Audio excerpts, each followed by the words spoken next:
this is dangerous. So many people coming to your talk. It's very easy that you can get proud and think you're sort of, the most enlightened monk in the whole world. And so many people come to see you. That pride, that ego, was something I was very concerned about. I've seen that happen to other monks, nuns, teachers, or whatever. And I always, when I walked in there, I always remembered gratitude to my teacher, Ajahn Chah.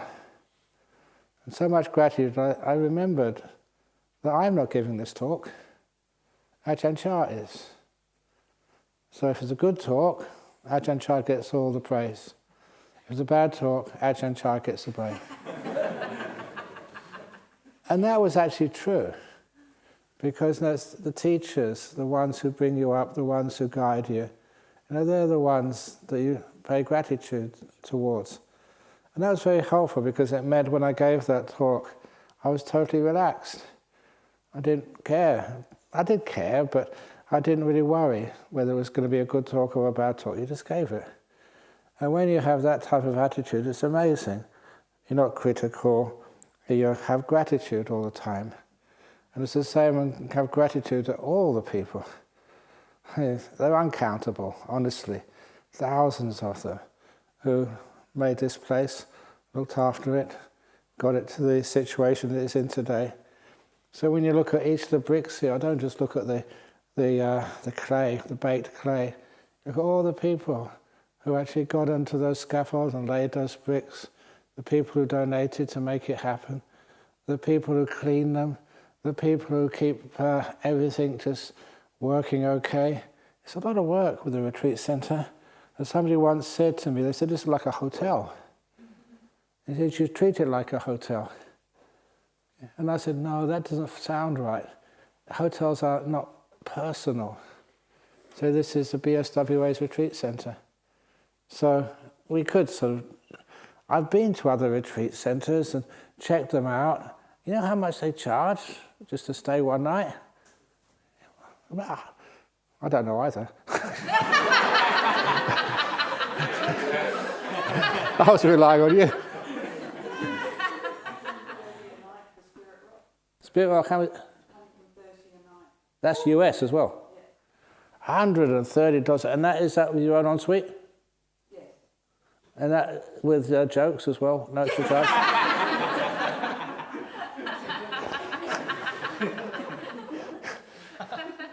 That's a night, $130 a night. That's incredible. So what's $130 US in Aussie? 160, yeah. And I don't want that. Do you want that? No, you just... They don't care whether you're rich or you're poor or homeless or whatever. It's just nice to offer this. This is an offering which we share between all of us. Whenever anything is needed, we get put it online and raise some money for it. That is the most amazing thing in my monastic life, the gratitude you have to all incredible lay people. And sometimes, oh my goodness, how am I going to pay for this? And I take responsibility for it, but I haven't gone to jail yet, except for visiting. But it's amazing, and that's some of the things which you're really grateful for, and it really touches your heart when there is a need for something. And there's so many lay people, and they're just not rich. Person over here, person over there, they all come together. I was listening, and it was wonderful, that 70th birthday I had. 2.6 million Aussie dollars. Oh, that was really amazing. But it was very successful, and so the Buddhist Society of Victoria, which are building the next retreat centre, asked me, can I have another 70th birthday, please? There's so many people, $1 here, $1 there, and that's why I really sort of get inspired. Because it's something which is, they see in the place here, that's actually where we held the birthday here, and they see just what can be done when people get inspired. We don't have target. Actually, we did have a target, but it was much less than that. That was just impossible. But that really touches my heart as well. That inspires me. That somehow or other, that what we're doing here, and all the volunteers working here, I think no one here gets paid. I think and he gets paid something for doing the gardening, but not much, which is a pensioner anyway, but nothing more. It's amazing. Can you imagine a place which has got, and I know, actually paid workers here? That's brilliant, that's beautiful. That's the old tradition, that people give whatever they can. But one thing I know, that when people do give whatever they can, sometimes you don't get the best job completed, but you get the kindest job completed. Years and years and years ago, I remember when Ajahn Brahm came here, and because I was the boss, he was only a novice at the time, and I got him to do a little bit of stonework in the monastery. He'd never done any building before in his life. He was an engineer, one of those engineers, electrical engineer, who just tells other people what to do. But now I told him, just make this. He'd never done any stonework before, and he gave it a try. It wasn't the best, but it's still there. That's what you learn. And I always remember that with Ajahn Chah. No matter what you do, they'd always encourage you, even though it was a mess. I sometimes wonder if he really, really did keep his 5 precepts, especially the number 4 about not telling fibs. Because when he said, "Oh, there's a lovely piece of work you've done there," like young monk me, and I looked at that piece of work, and I said, "Do you need to confess one of the offences you've just broken?" But I love that because, it's a beautiful sound.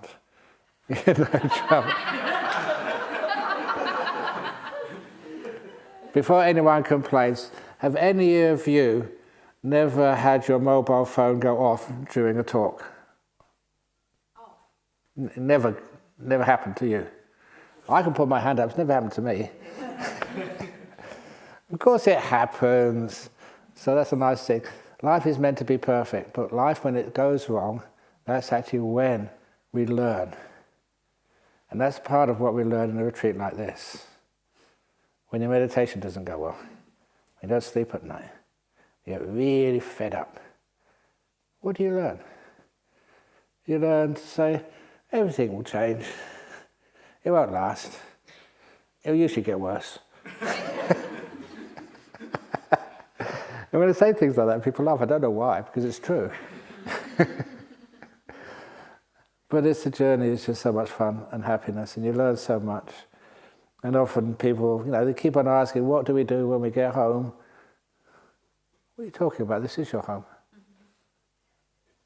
Why are we talking about the real world? What are you talking about? This is the real world. This is more real than in town. In town, you've got sort of scents, and you've got flashing lights, things advertising, trying to get you to buy this, and you go home, and do you actually go home, or you just, I've now got access to my internet, and just see what you can download, see what you can see. Is that real? So sometimes I tell people that this is the real world. It's much more real. You've got nothing covering the reality of life. The reality of life is just things do decay. They do go wrong. We clean them up. They still go wrong. We try and do our very best, but they still go wrong. We exercise, we still get sick. So a lot of times, then we realise, we just accept life. We try and make it the best we can, but we can't ever succeed in making it perfect. This is not a perfect world. And you can't make it perfect. You can make it better. One of the nicest ways to make it better is to be kinder. Not to cure things, but to care for them. And that was such a beautiful little teaching given to a doctor. And that doctor, when he learnt that trying to cure all his patients was not the way he's going to survive in this world. Because he'd failed many times. How many times have you failed? But how many times when you've cared, you realise you can't fail? Just caring for people, being with them, laughing with them, crying with them. And that means that care is by far the most powerful way to live in this life and create a lot of peace, happiness and wisdom as well. And of course that care is caring for your own body, looking after it, and caring for other people, not by intruding on them, but giving them space, give them smiles. and caring for others just with your wisdom and understanding, giving everyone space. Space to be. Just like all the animals who live in Jhana Grove here, all the kangaroos. We gave them space to be, but I made sure that that space to be is not in the central area around the grass lawn, around the stupas. I got into big trouble for that because people said, yeah, this is not England. You put grass lawns around the stupas, the kangaroos will get in there and eat them. And when they said that, it was like a personal challenge. I said, no, it's me against the kangaroos. And I couldn't believe those kangaroos, just in the hot weather when there's no grass around. And they see the green grass around the stupas. And my goodness, it's amazing what they do to actually to get in there. And even from the upper cottages, that staircase which goes down, we've got a gate over there now. Because I couldn't believe this. The kangaroos would stand on top and in one leap go right down to the bottom. We caught it on this video camera at night time. Oh, those kangaroos were amazing. But anyway, one of the other reasons is to make sure there's, you don't get, in that time of the year, the kangaroos have these little ticks. Oh no, we don't want you to have those ticks. Because they're not evil, they're not bad, monks get them all the time, you just go scratching and scratching and scratching. It's not good to scratch them, but you can't really help it. They don't do any harm, poor little ticks. But anyway, because of that, just we try and be kind. But putting a little gate around there, it's just like putting the gate of like precepts and little rules for the Jhana Grove when you're here. Because that protects things, that protects you. Sometimes people feel that all those precepts and stuff is to make life more difficult for you. It's not, it's to make life more easy for you. Give you protection. And the story behind that, because I have to tell stories, that there was these two Thai monks a long time ago, and they went to somebody's house for their lunch. And while they were waiting for their lunch to be cooked and served, they were in this little room, and there was an aquarium in there. And in the aquarium was some fish. And one of the monks said, that's really cool to put fish in an aquarium in somebody's house. Because it's like putting a fish in a prison. What crime did the fish do to be put in that little box? So all they can do is swim backwards and forwards, and they can't have the freedom to swim wherever they want. So that is unfair.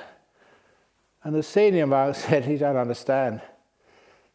He said, those fish in the aquarium, they are so much more free than the fish swimming in the lakes and the ponds.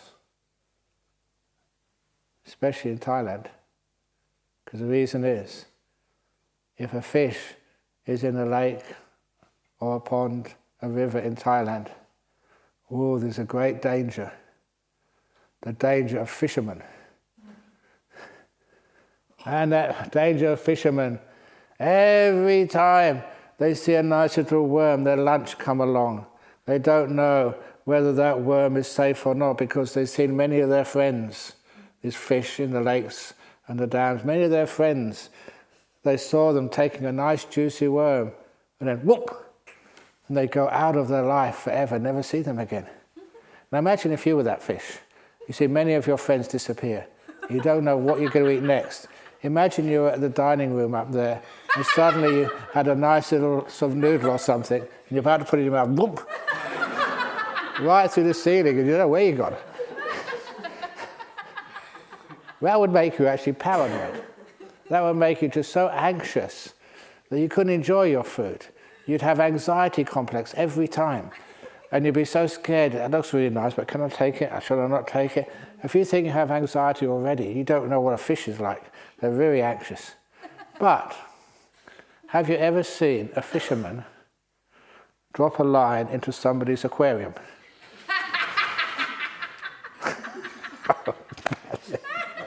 Of course not. So those fish in the aquarium are safe, they can relax. And of course sometimes in the aquarium, sometimes that and actually the lakes, sometimes there's no food to eat at all. There's droughts and there's scarcity of food. Does that ever happen in an aquarium? In an aquarium, the fish always have something to eat. Just like being a monk. Yeah, we can't go here, we can't go there to get our food. We get lovely food every day, brought to our monastery, just like the fish. And in an aquarium, they have it temperature controlled all the time. So I must meet, some of those fish in the lakes, especially you see places like UK. Some of that water is freezing cold. They've got ice in it. And what do you think those fish do? Can they put on a beanie like I do? Can they have like aircon? No, they just have to endure, and sometimes it's really warm. But no, in an aquarium, it's always the right temperature all the time. And so, also, what else? Oh yeah, healthcare. Some people can't afford healthcare. Oh, it's just too hard to get. Sometimes, what doctors say, sometimes all those hospitals are just overloaded with patients. But if you're a fish in an aquarium, you have free healthcare. If something's wrong with you, your owner gets some expert there to find out what's wrong and heals you. So you have free healthcare. Well, you also get droughts over in big waterways and systems, but you never have a drought in the aquarium. Oh, lastly, yeah, there's some places these days it's very rough. Even some parts of Perth can be very rough and dangerous. But in an aquarium, the owner never puts big fish who eat small fish in the same aquarium. They make sure that all the fish in your aquarium are just non-violent, the same size or something, so they don't eat one another. But in some of those lakes and rivers in Sri Lanka, there's some little creeks I wouldn't want to go up. There's some little ponds that the fish will be crazy to go in there. Get eaten up by the bigger fish. So many of the fish in the wild there must be very afraid of other bigger fish eating them. But the fish in the aquarium, they can swim around happy and free and at peace. So there's so many freedoms by being a fish in an aquarium. You're free from fishermen. You are free from bigger fish harassing you. You're free from hunger. You get really nice food. You're free from drought. You're free from, what else is it? Free from illness because you get free healthcare. You get so much good stuff in there. So if you were a fish, which place would you like to live? An aquarium or out there in the wild?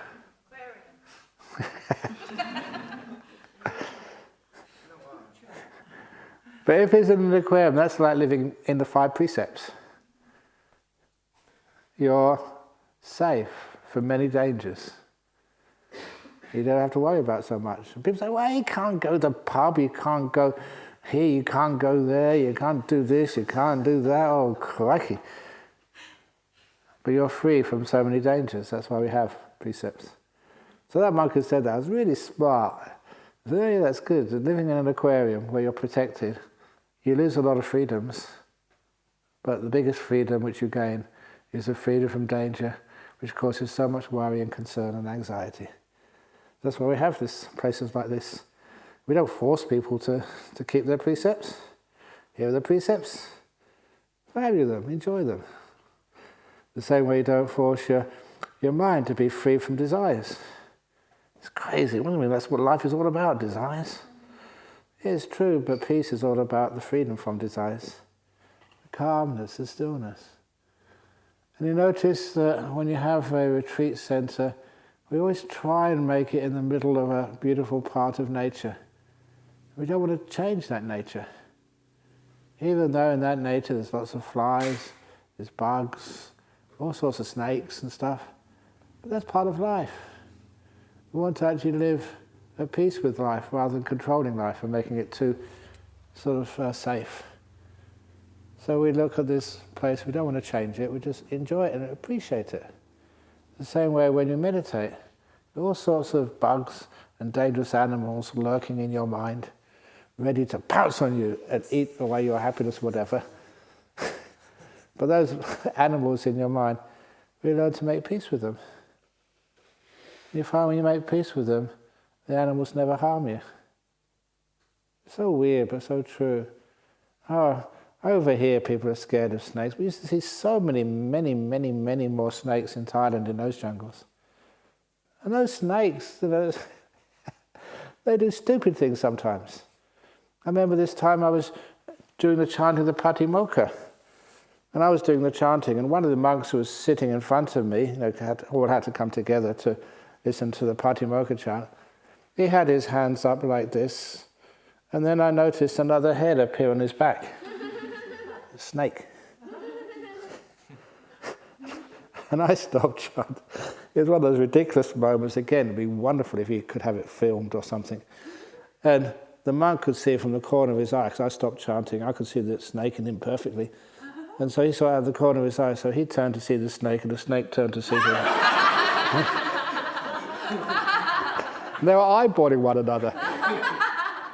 And they had no ill will in their minds towards one another, but it was like, now what do we do? And so he very, very gently, with his robe, he just let it fall, very so gently, very sweet. And then it fell off, and the snake just went down on the ground and just crawled slowly away. Didn't run away, it just crawled slowly away. It's things like that which teach you that when you have any dangers or problems in your mind, what do? You don't chase it away. Otherwise, it's like the snake. It gets scared, and you get scared, and you bite one another and get into all sorts of trouble. So instead of doing things like that, overreacting, it's just a thought comes in, a bit of negativity, a bit of tiredness, a bit of ill will or whatever. It's just a little bit of ill will. It's not mine. It comes by itself. I didn't invite it in. And it can go by itself. Bye-bye. But without any force or aggression. And that's the sort of stuff which makes it very easy to meditate. You don't always get snakes in your mind. The equivalent of snakes, a lot of times, is beautiful animals in the mind. And sometimes, well, I never saw this because I was facing the other way, but somebody saw, what was it, the blue wren? Yeah, the other day, I was just watching them when they were doing the interview. And they were paying no attention to me, they were watching the wren. That's okay.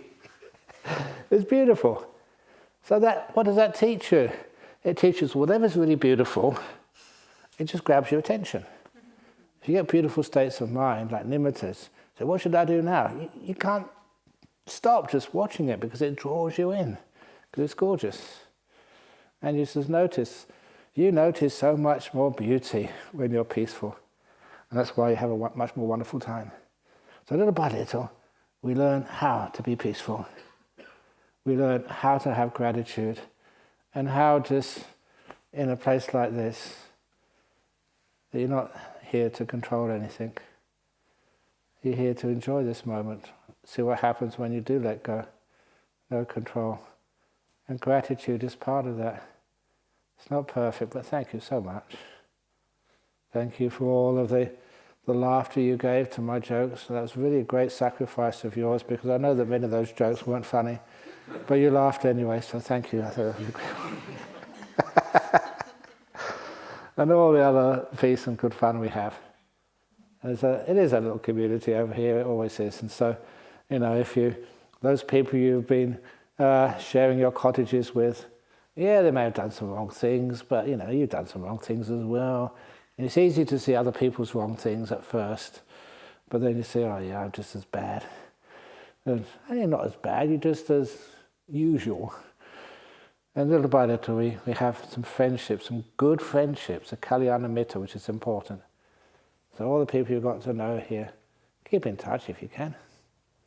And maybe just every now and again come on a self-retreat together so you don't feel afraid on the self-retreats. It was wonderful just sitting out there on the floor listening to you all. That's great. Gives me some feedback. That's the trouble with being senior. People actually don't tell you everything, they just tell you what they think you need to hear. But anyway, so it's great that you have learned so much, and if you think, oh, this is the worst retreat ever, don't worry. There's a worse retreat coming next time. Now don't worry, because you'll find out you get so much benefits here. And sometimes those benefits you don't realise how powerful they are until you go out there into the world. And so you realise, wow, this is great coming here. And share it out with other people. Don't try and be an evangelist and tell people, oh, this is the only place to go. Just, they will see. If it's worth something, they'll appreciate it. Happy to see you home, but also happy to find out why you're so peaceful, why you're so relaxed. In our world, we always want to let go of stress, and you can take medication for it. I don't really trust that. But coming a place like this and being accepted, accepting who you are with all your faults, and accepting other people as they are, making peace with life rather than trying to make war, caring for one another and for yourself rather than trying to cure things. It's amazing how powerful that can be. So, okay, it's now just gone 8:45. We're going to have a toilet break now. If you want to, you don't have to. If you don't want to go, you don't have to. This is non-compulsory. And then afterwards, you come back and we do a metta meditation and also a blessing, a special blessing to do at the very, very end. So see you back in 10 or 15 minutes.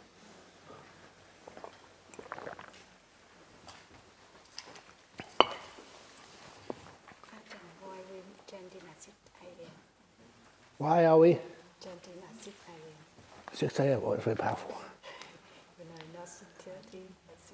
Sorry? Yeah? She wanted thanks to you. See the one I sent you the email? Oh, yeah. Excellent. Yeah. See the one who supporting the Masara. Who See the one supporting in the Masara. Excellent. Yeah. Very good. Marvelous. Gamung. She got a book, but maybe later. Okay, what type of book? Yeah. What checkbook? Sorry, no, I'm joking. Yeah, later I can sign it for you. Next. You got it here? After, yeah. She bought it yesterday. Oh yeah, bought it yesterday. Very good. Excellent. Good value for money. Very good. Okie dokie.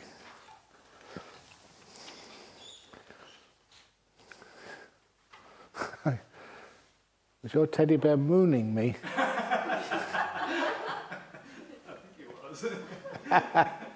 This is what I was saying.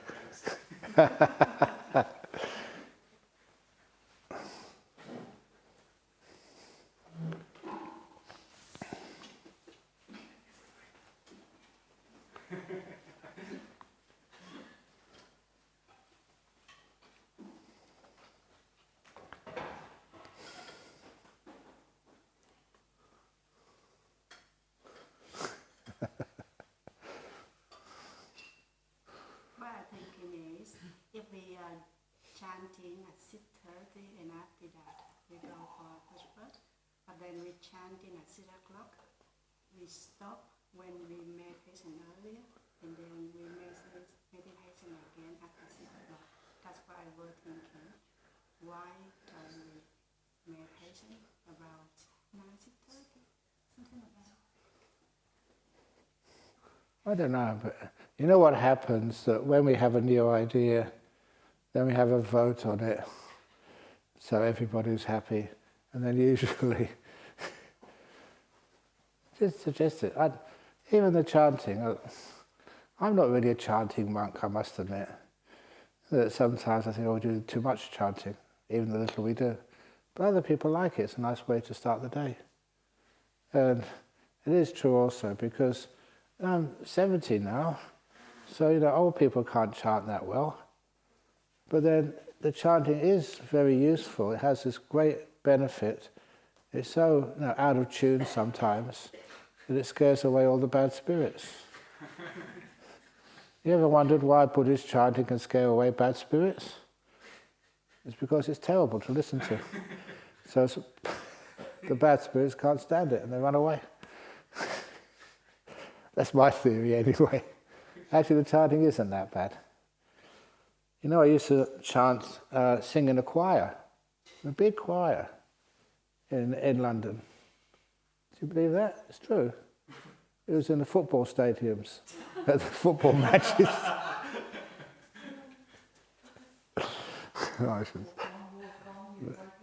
Yeah, something like that, but not as sonorous.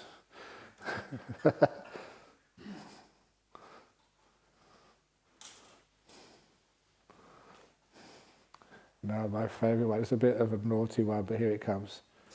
We used to chant, whenever the referee sort of gave a decision you didn't like, he would all chant, "Who's your father? Who's your father?" Play it softly.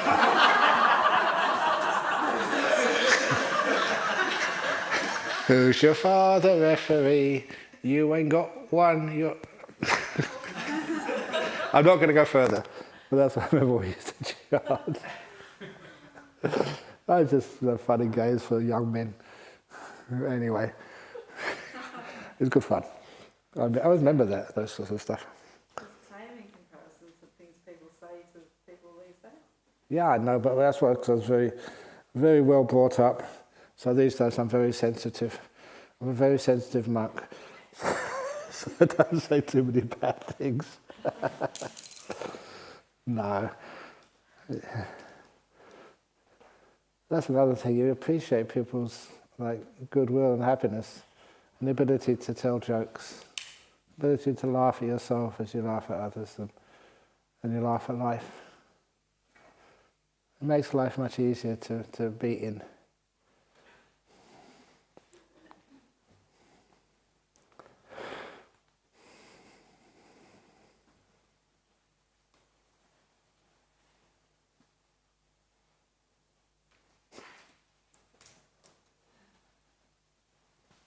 Just before we start, there's this other nice little story which I heard some time ago. It was that in India, there was one of the rich men went into the temple to do some Chandra ceremony for good luck for himself. And when he came out, there was a beggar outside and asked for some money. And the rich man said, "Look, why don't you go and get yourself a job? Work. That's like I do. I work.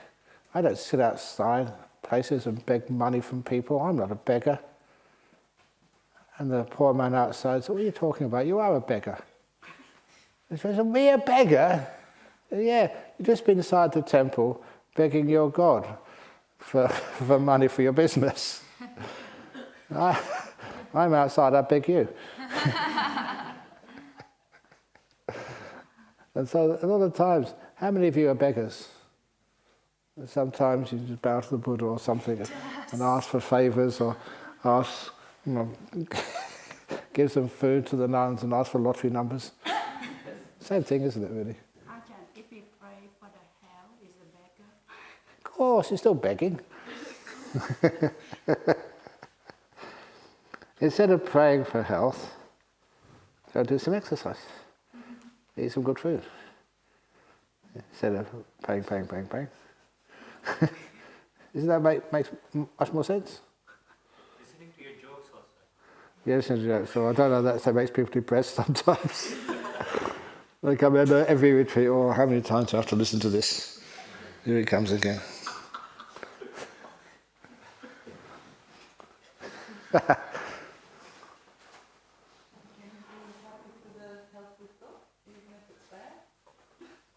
Yeah, why not? At least you're alive. Ajahn, what is different between Christianity and Buddhism in praying? What's the difference in Christianity and Buddhism in praying? Yes, what difference? In praying. Well, actually, just when you really get into Buddhism, you don't pray for anything. Because you don't want things. You want to let go of things. To be free. So you don't have so much stuff to carry around. When you go home this afternoon, or not to go home, sorry, go out into the false world outside. How much stuff are you carrying back with you? why do you have so much stuff? I don't have so much stuff.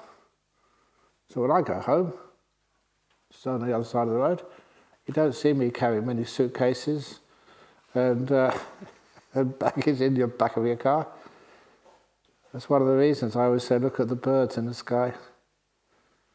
I've never yet seen a bird in the sky with suitcases. And even though they migrate thousands of miles, I've never seen them with a backpack on. Isn't that beautiful? So be like a bird in the sky. No baggage at all. That's beautiful. So, that's a challenge. I better stop talking now because I'll never get started with the meditation. So what we're going to do now is we're going to do a little guided meditation. The guided meditation is on loving kindness. I do this every year, or twice a year, or I don't know, many times a year. And the first time I did it, it was really powerful. Still powerful, but it's a way of getting us to really develop strong feelings of compassion, and then that goes into kindness. And that goes into beautiful peace and bliss as we spread some of that kindness to ourselves. And as we're doing this, that it's based on the principle that if you're going to light a fire, like loving kindness, metta, is like a fire, a warm fire, which doesn't destroy, but which warms and heals. But in order to light a fire, you can't get a match and put it against a wet, sappy log and expect it to burst into flame. First of all, you've got to build up the heat in that fire. So on a match, you put paper underneath it, or on top of it. And then the paper takes the flame very easily. Then from the paper, you put little twigs on. And from twigs, bigger sticks. And bigger sticks to little logs. And from little logs to bigger logs. And once that fire is really strong, you can put on the wettest, sappiest of logs. And you find those wet, sappy logs, they dry out and they can also take the flame. And they also start burning. And that's the story like some of the people which you hate, to be honest. You've had some very difficult times with. And after a while, your loving kindness is so strong that even those beings, they just can't resist you. Or they can't resist your loving kindness. And after a while, there's people you thought you could never feel good feelings for. You do. And it just gets stronger and stronger. If you really want to do it deeply, I usually don't go that far. You usually want to do it deeply. Once you get this beautiful feeling of loving kindness, may all beings be happy and well. May just the happiness and well-being just go everywhere, including inside of you. Just for want of a better word, I call it disembodied loving-kindness. It's loving-kindness without sort of even an object to go on, it's just there. And anything which comes within its range gets warmed. And that loving-kindness, to me it's a beautiful nimitta. It's beautiful golden. I don't know why it's golden. Other people say it's the same, but that's the colour which it always happens to me. Beautiful gold, powerful, very nice. And you just start blissing out in your loving kindness. And anyone who comes close, zap. You get zapped by the loving kindness. Zap, zap, zap, zap, zap, zap, zap. Whatever. It's good fun. And it's a beautiful nimitta. Okay, so let's get going, 9 o'clock. We're supposed to go to 9:45, isn't it? Yeah, okay. We're going to go to 9:40 because at the very end there's a little chant I want to do for somebody else.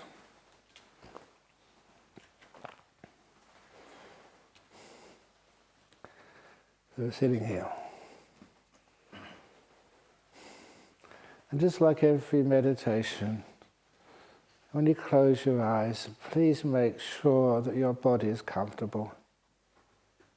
If you can't have loving kindness to your own machine, this body here, how can you ever spread loving kindness to anything else? So I get this vehicle as comfortable as I can.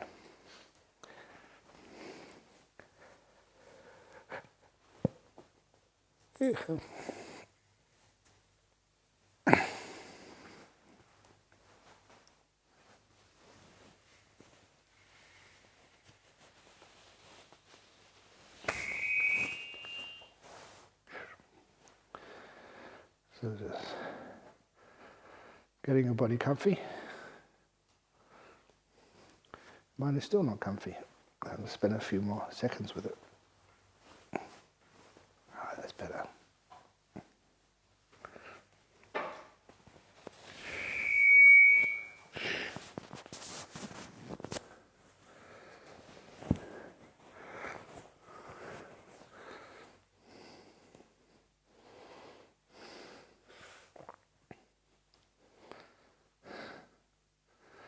Once you think your body is comfortable, close your eyes and refine the comfort. So I'm making sure that my legs, first of all, are in a good position. I don't want to have to move during the meditation, but if I have to, then I will. I just work with my body because I care for my body. I have loving kindness towards my body. Starting with my feet. Aware of my feet. The feelings in them. And if for some reason you can't be aware of your feet, just wiggle your toes. Move them. You can feel them. You get to be very aware of what toes feel like. So if they're ever sick or bruised or broken, you can feel that. And you can feel just how to relax them and make them very peaceful.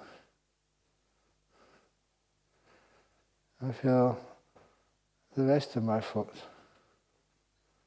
I'm actually aware of just the feelings in the foot.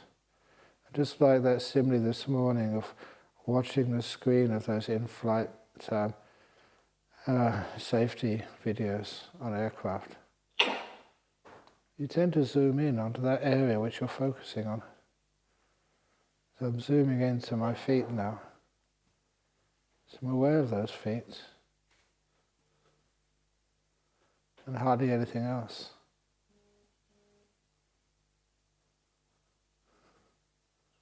Really relaxing them.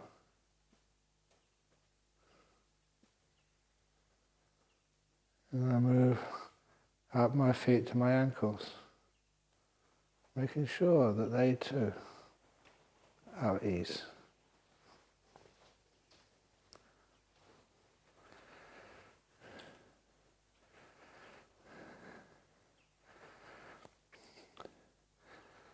My ankles up to my calves or your shins, wherever you can get a feeling, a sensation there. Know it, and that will check that everything is okay there, that everything is in its right place.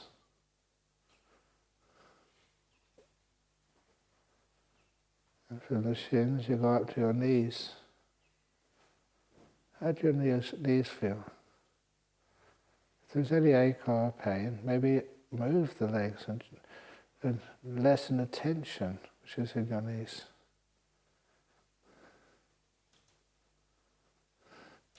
And sometimes you've been doing a lot of meditation. Sometimes, like what I'm doing now, is I'm imagining my knees. And imagine them sinking into a soft satin pillow. So they get more relaxed. Just imagining that they are opening out, relaxing, easing off. Just that imagination helps relax the knees more deeply. And then you go up your thighs, feeling the skin, the muscles, even the bones. Letting everything just relax to the max. when it does relax, you notice that special feeling which indicates that your legs, from the thighs to the toes, they've been cared for briefly, just for 2 or 3 minutes. And they react by being at ease. And they're very unlikely to be a trouble for you. You go to your butt, feeling the pressure of your body on these muscles.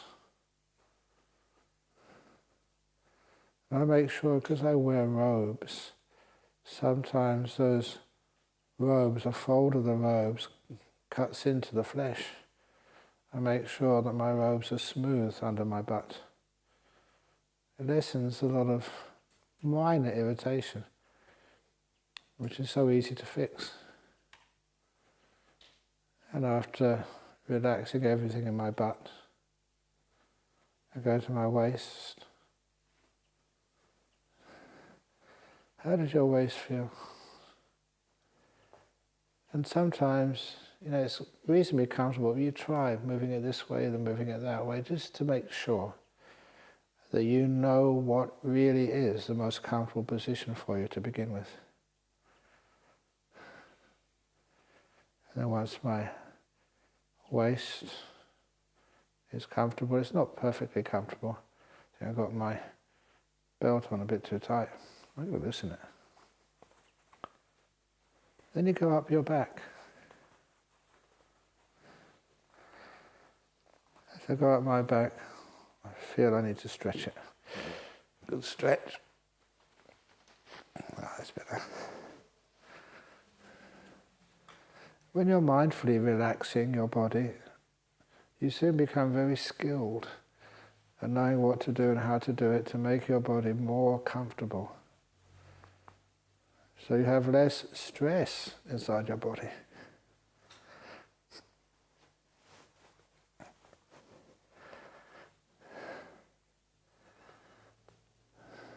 I get to my shoulders. My shoulders, I found one of the best methods of relaxing shoulders is actually to imagine both sides at the top of the spine, that these strings called the shoulder muscles, a whole bunch of them either side. I imagine them being pulled apart, stretched, otherwise known as stress, on both sides. I imagine simply letting go. What would happen if I let go of pulling these things apart and let them relax to a normal shape? No tension at all. And when I imagine that, the shoulder blades actually do relax and get loose.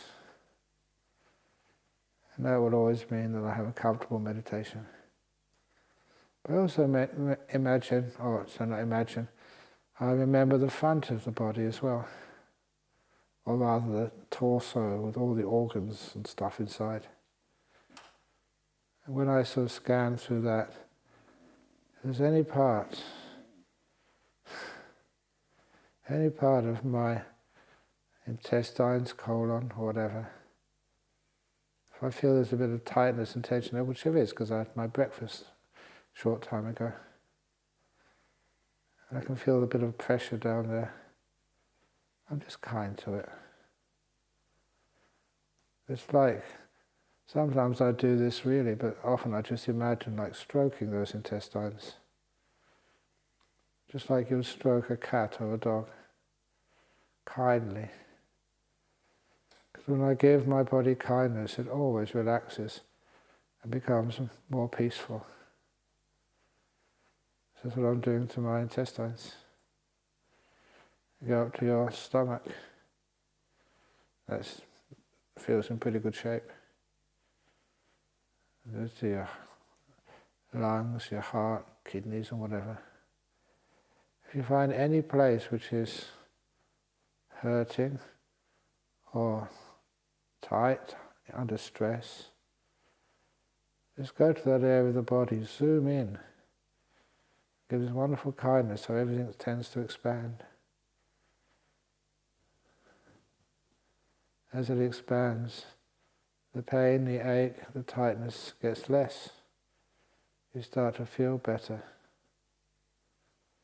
That's how many times I've used this method to overcome things like food poisoning, any tightness, stress in the body or in the lungs with hay fever, in the throat. But also go down from the shoulders, down the arms, making sure the elbows are comfortable and the hands are also comfortable. How do your hands feel right now? Can you make them more relaxed by moving them? Getting them into a better posture.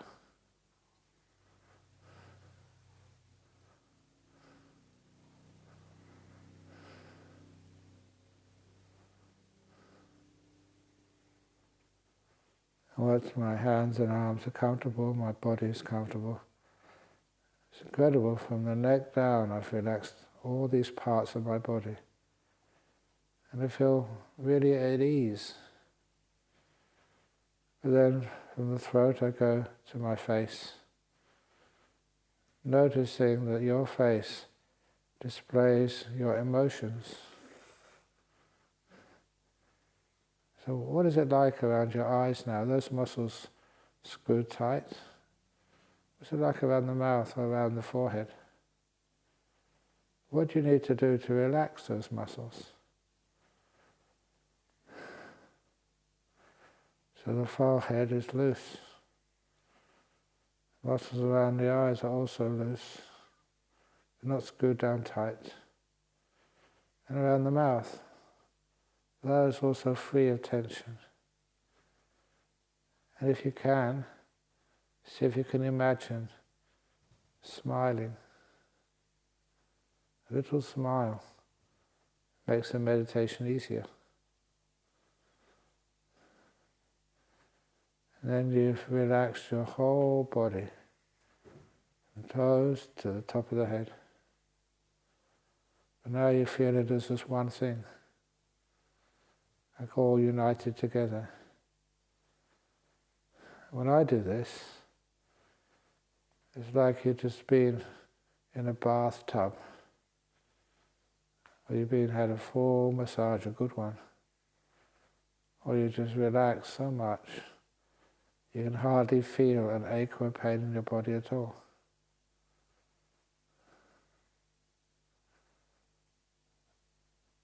Doing what I just said is a marvelous way to have a good night's sleep. Do that in bed before you go to sleep. Because your body is really deeply relaxed. But in meditation we also notice that the more the body is relaxed, the more delightful that feeling is. It's a pleasure, the pleasure of deep relaxation. It feels good. And I enjoy that. So I linger there for a minute or two. I always suggest to meditators, if you can feel the joy of bodily relaxation, when things feel free and at ease, it's a special type of joy. And once you notice that pleasure, you may also notice the state of relaxation goes deeper. But more than that, you're beginning to train yourself with mindfulness, kindness, and joy.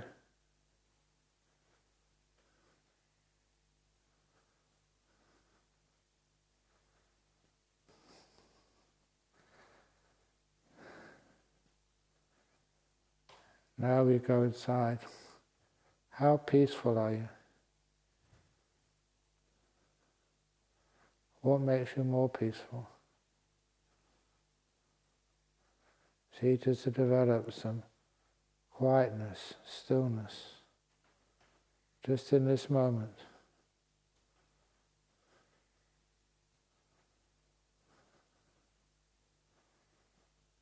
When you renounce the past, you don't pick up the future. You've only got the present moment to deal with. That's called simplifying, downsizing, being more free.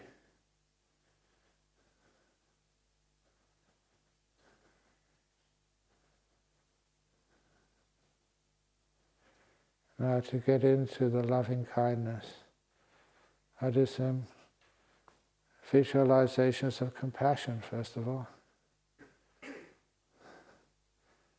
I like cats. So I imagine a cat at the beginning of my precursor to meditation. I do a visualization of a cat. If you prefer to visualize a dog, a little puppy, maybe your puppy, it could be a teddy bear, an animal, a friend, or whatever. But I imagine just walking, maybe in the forest, and I hear the sound of a little kitten. I can hear that sound. I'm not quite sure what it is. But in this visualization, imagination exercise, I recognize it's a kitten, abandoned, no mother. I don't know why. It's alone. I know how harsh the world can be to small, tiny people with no one to care or protect you. So when I hear that sound, which sounds like a little kitten, I turn my ears in its direction and I follow the sound to see where it comes from.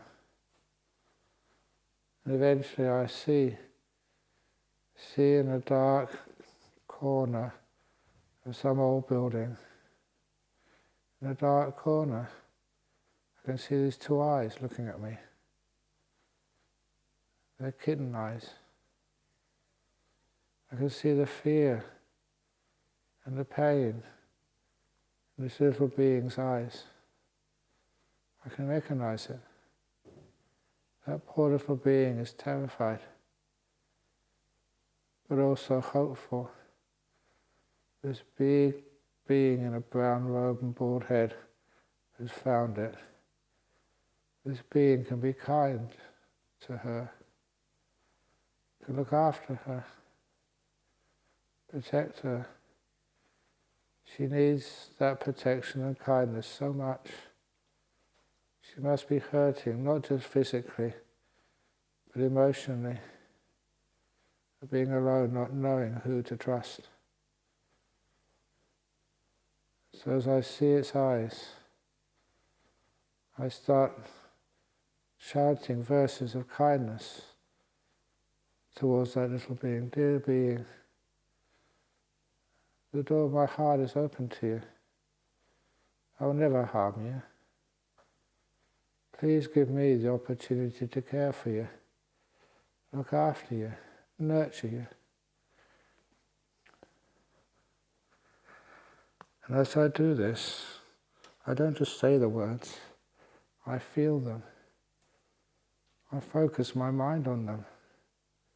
And I send these words to that imaginary being. I care for you. Please let me look after you. I will never harm you. I've got access to all sorts of wonderful people who can help me find some food for you, whatever you want to eat. And as I say these words, I imagine those eyes getting softer, more accepting. So I extend my open hand slowly into that corner. And I notice that head start to come out of the darkness. See, it is a little kitten, a little tabby kitten. See its fur, its eyes, and its little nose, and then its ears. As I hold my hand out to it, it's still afraid. I let it sniff me. The dear little kitten, please let me care for you. And I touch it. And this little kitten recoils a little bit because it's afraid. But soon it realizes this doesn't harm it, it doesn't hurt it.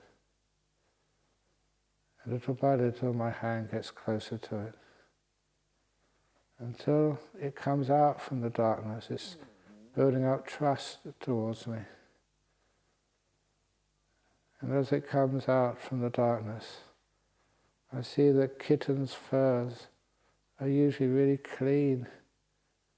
I can see all this dark, clotted stuff, dark red stuff on it. A poor little kitten has trusted so many other beings or people in the past. It's just been hit and wounded.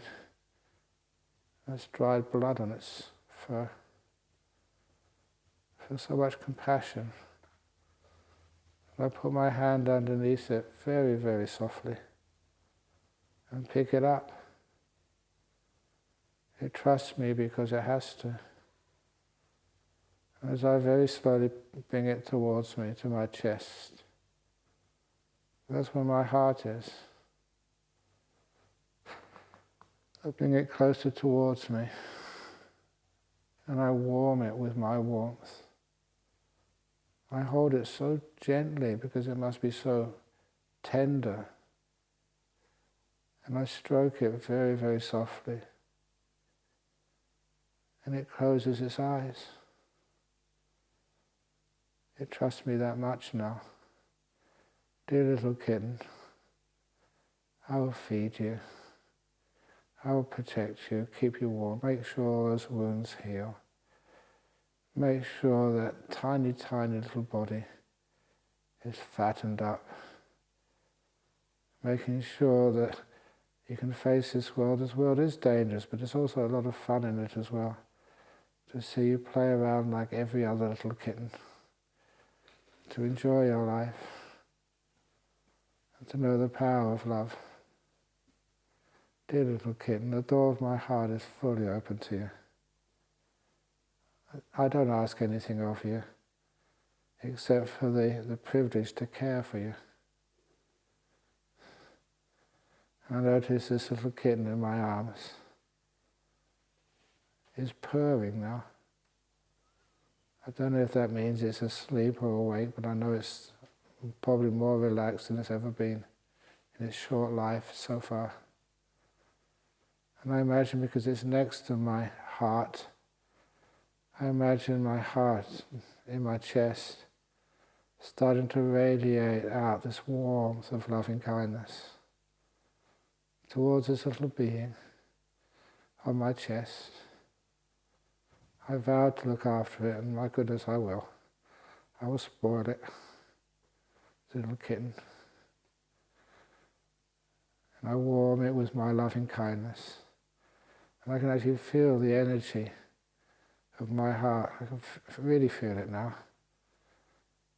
This is no longer imagination, this is real. Just pouring through my chest. I can feel that part of the chest tingling. And this loving kindness energy going on to this imaginary kitten, from the tip of its tail to the tip of its paws, to every end of every whisker, the tips of its ears, and its head. May you be happy and well, little kitten. I care for you. And then when that loving kindness is really very warm, then I transfer the image from a little kitten to someone I know, a real person. A real person who may be in difficulty. And I notice that even grown-up human beings, that little kitten, they share so much. They all need a good friend, a kalyana mitta, kindness, warmth, forgiveness. Someone who you know cares about you. My friend. So I imagine them as if they're standing here. The door of my heart is open to you. You may say things which irritate others, but I won't allow them to irritate me. If there's anything you need, anything I can do, and please give me the privilege, not the burden, of helping and caring for you. I give this beautiful loving kindness to one of these beings who's very close to me in this world. May you be happy and well. May your mind know the stillness of deep meditation. May you see the wisdom which is so obvious in those deep meditations. May you be free, unconcerned with physical illnesses, just understanding just why people do and say things which can be harmful, and never get angry at them. My dear friend, may you be at peace, may you be wise, may you be kind as well. And without opening your eyes, you imagine all the people in this room, all the people you've shared this last week with, and a bit more. They're so much like you.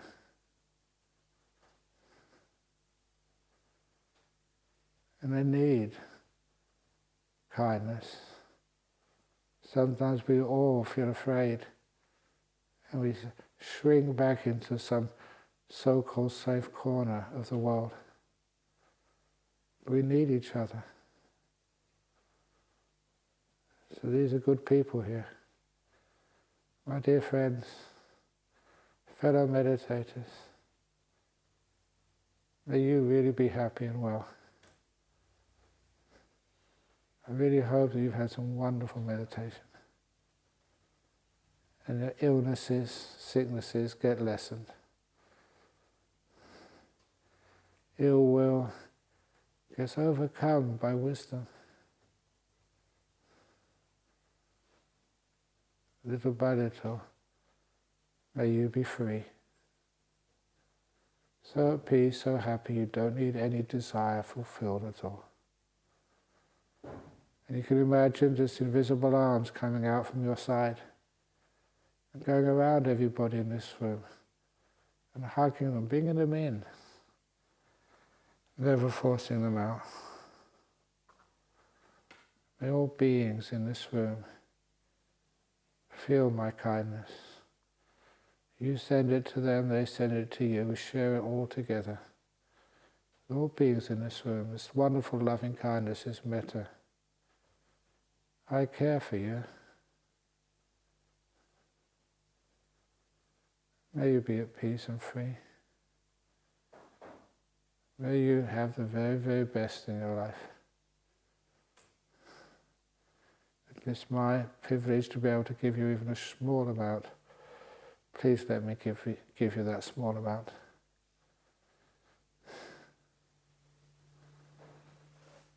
And then, having given this loving kindness to everybody in this room, imagine this loving kindness from all of us like a big golden light, getting so strong the walls and roof cannot enclose it anymore, cannot keep it in, it bursts out.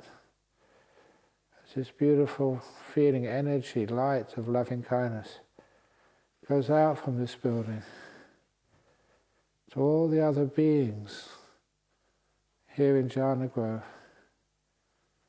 The kangaroos, the birds in here, the eagle, the cockatoos, little blue wrens,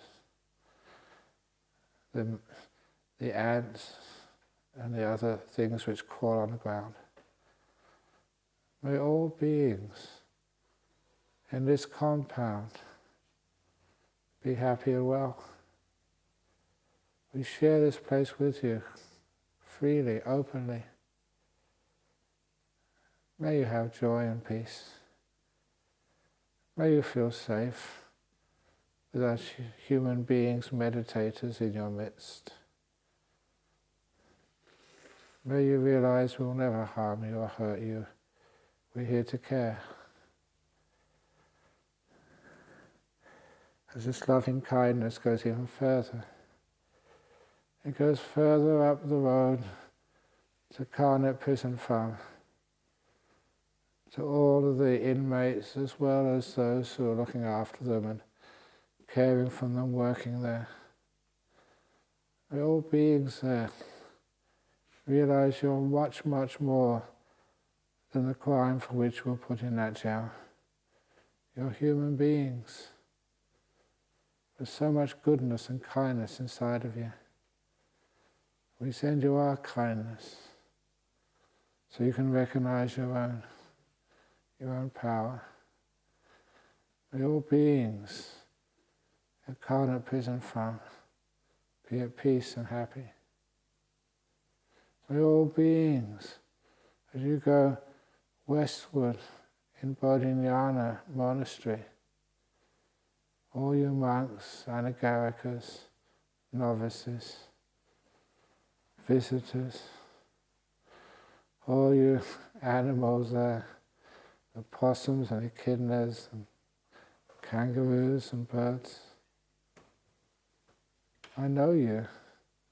See you every day sometimes. Little Joey's now in the mummy's pouches, peeking out for the first time at this strange species with bald heads. We care for one another. May you all be happy and well. May you all be at peace, and feel safe and enjoy your day at Bodhinyana Monastery. As you send this loving kindness further afield to all the monks over in Hermit's Hill, far beyond to all the people in Serpentine. As you imagine this golden light growing wider and wider, as it starts warming the places in Perth and in Mandurah and Bunbury, and all the places in between. Many of the beings there, millions of beings, you don't know me, you don't know us, but you can still receive our kindness and our warmth, our well-wishing, as it goes to all the hospitals where people are so afraid and dying and sick and hurting. To all the medical staff who do such amazing jobs, thank you. Over to the houses, to the schools, the shopping centres, everywhere. As your loving kindness goes to every corner and suburb and in Perth. It goes even wider to all the beings in Western Australia, the far north, the deep south. May all beings receive our loving kindness and well-wishing. It is a power, and the more you receive, the more it grows inside of us, and the more you have to give. May all beings be free from suffering, free from fear, free from just a feeling of hopelessness, knowing that people care about you, even people you've never met, we still care.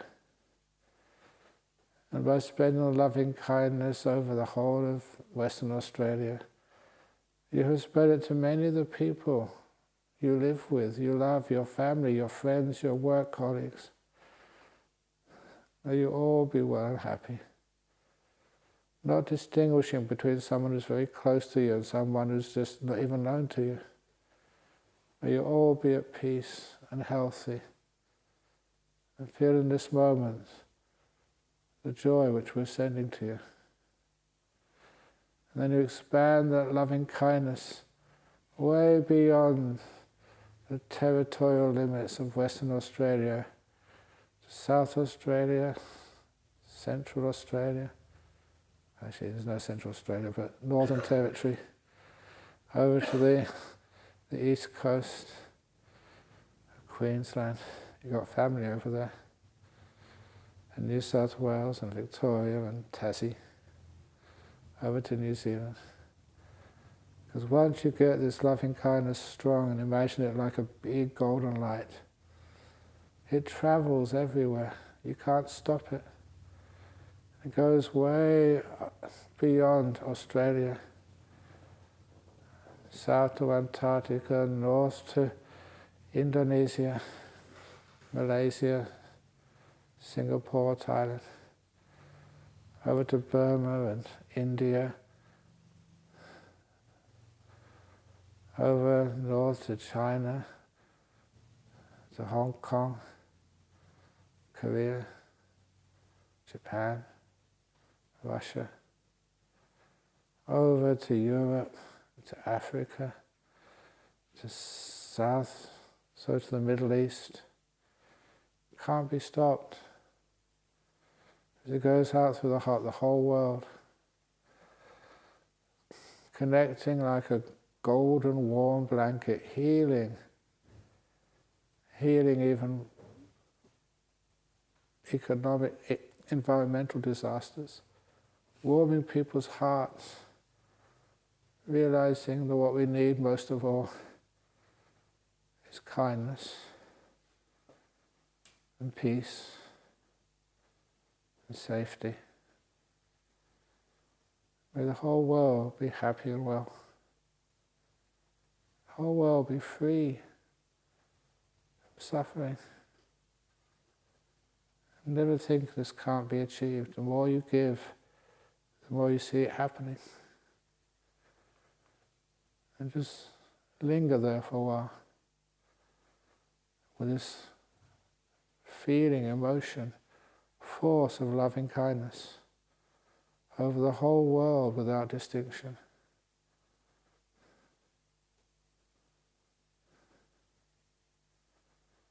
Now remember, you've left someone out. You. Now imagine you're standing in front of a big mirror, and you look at that mirror and you see you, the being who goes by your name. You look at that being. You worked so hard over the last 9 days as a meditator, as a coordinator, as a nun, as a monk, whatever your job has been, even if it's been one who is helping here, helping there. Give yourself kindness, forgiveness, peace. I know all of you. You've all tried so hard, given so much, sacrificed such a great deal. You look at yourself with these beautiful warm eyes. I care for me. May I be happy and well. May I never need to feel afraid, knowing how many friends and loved ones I have. And you imagine there's 2 arms coming out from your side and going around you, bringing yourself closer and never being afraid of anything about yourself. Making peace with yourself, kindness, this beautiful warmth. Just like a mother loves her only child, will sacrifice her life for her child. That's how you regard yourself. May I be free. May I be well. May I be at peace. This beautiful loving kindness goes up and down your own body. You may find it difficult to do at the beginning, but now you've given that loving kindness to so many. And it's grown so warm. It's not that hard to give it to yourself. You deserve it. I'll pause for a minute.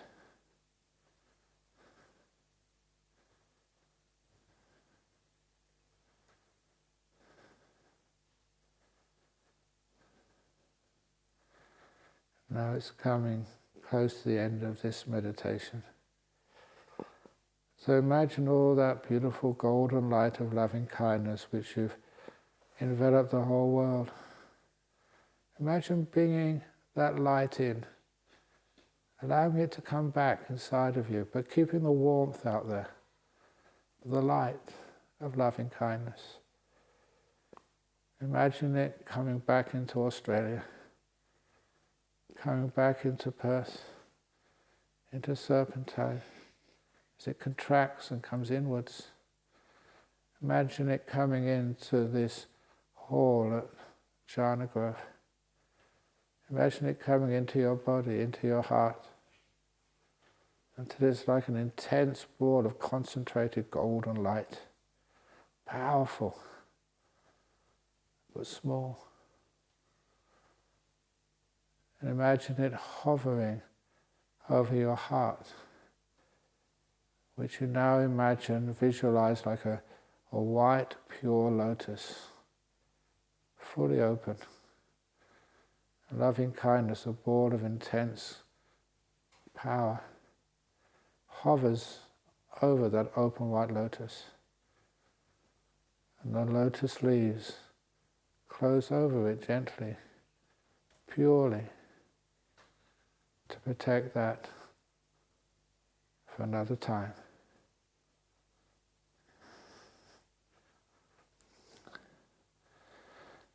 Now I'm going to give you the chant for you of loving kindness. It's more like a blessing, sorry. Sabba roga vinimuto, sabba santapa vajito, sabba veramati gando, niputo chatuang bhava, sabitio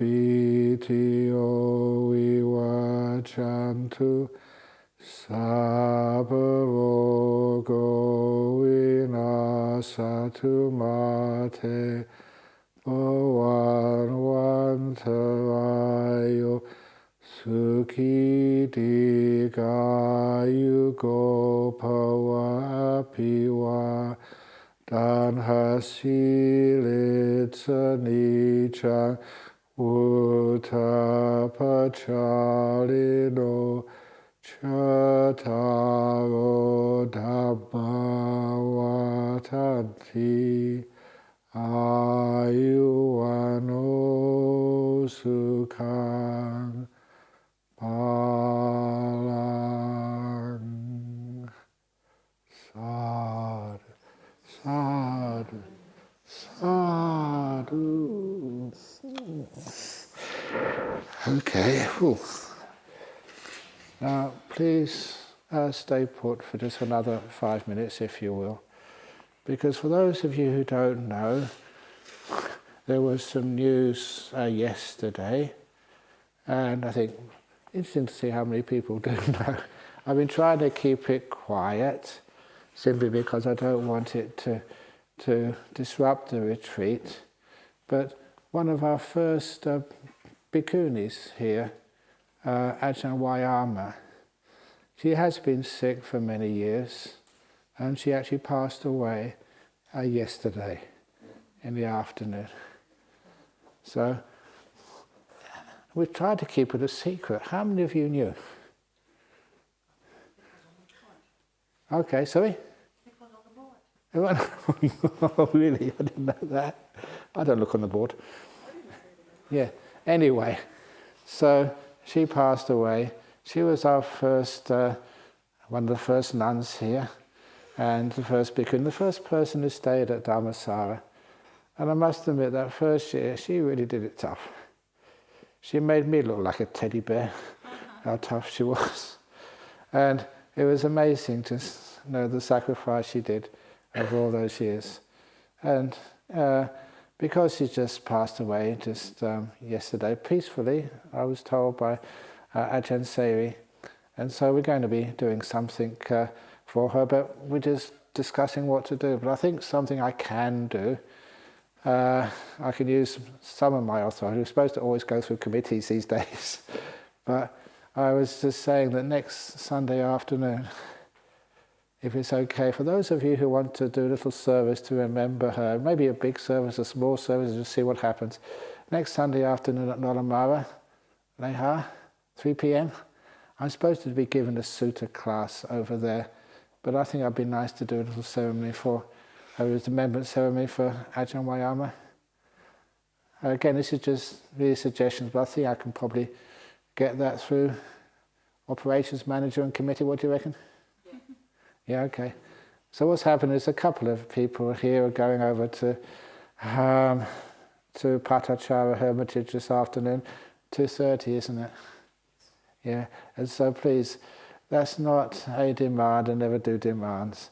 That's an offer, if they want to do that, if you want to do that, on Sunday, next Sunday, a week today at 3 p.m. in Nolamara Main Hall. That'd be great.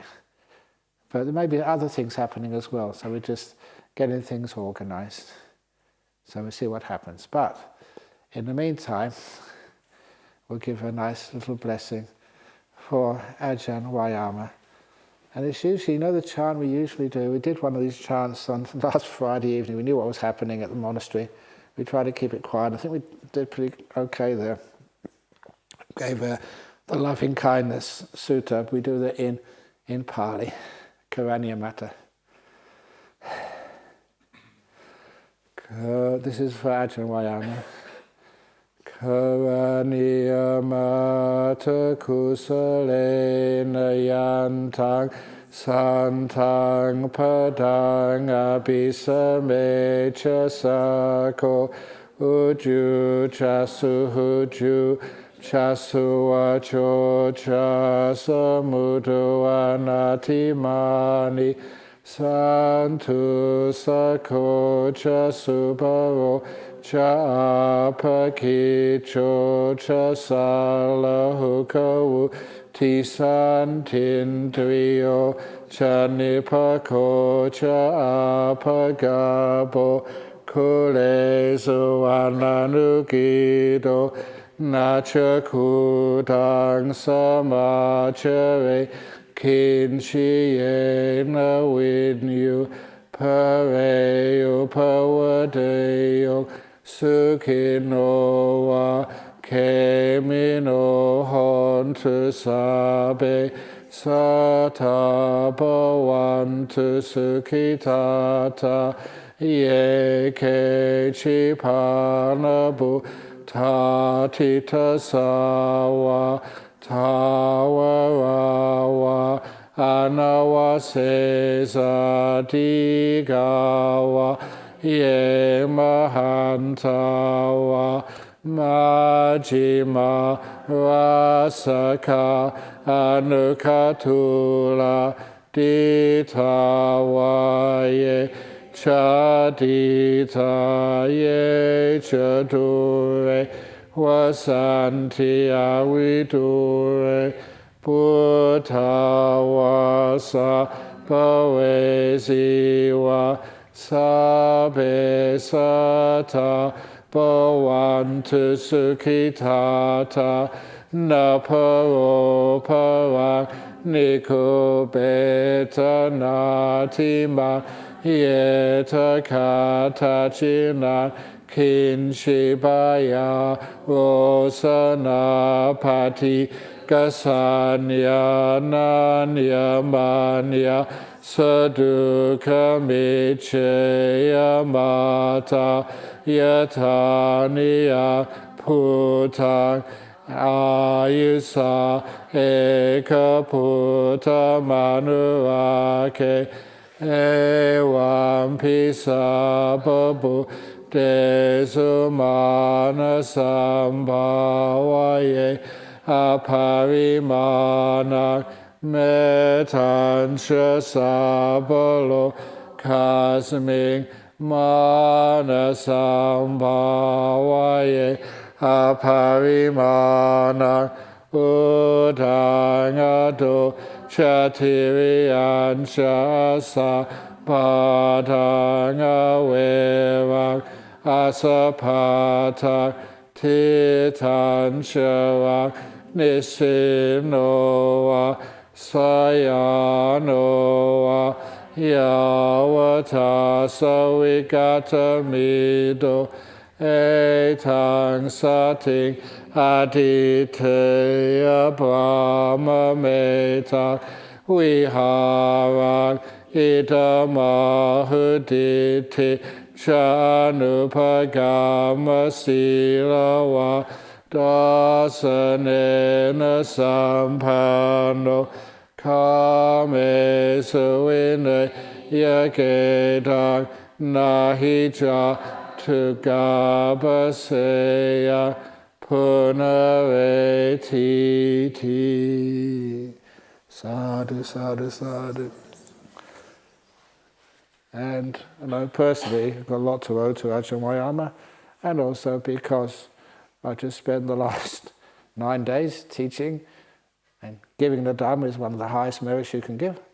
So I hereby sincerely dedicate the merits of this retreat, which I've done anyway, to Ajahn Brahm. Very good. Okay, it's always a sad time, ending a retreat. But nevertheless, there's always another one coming in a venue close to you soon. Excellent. Okay, that's it, folks. Thank you, Ajahn Brahm. Anytime, yeah, no worries.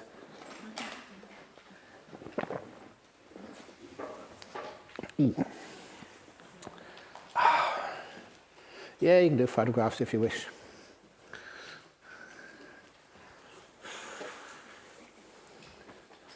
Were you having lunch? Oh, by now, okay, yeah. Very good, yeah. Very good.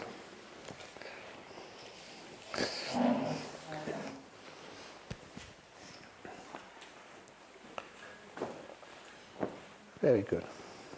Ajahn, it is with much gratitude forever.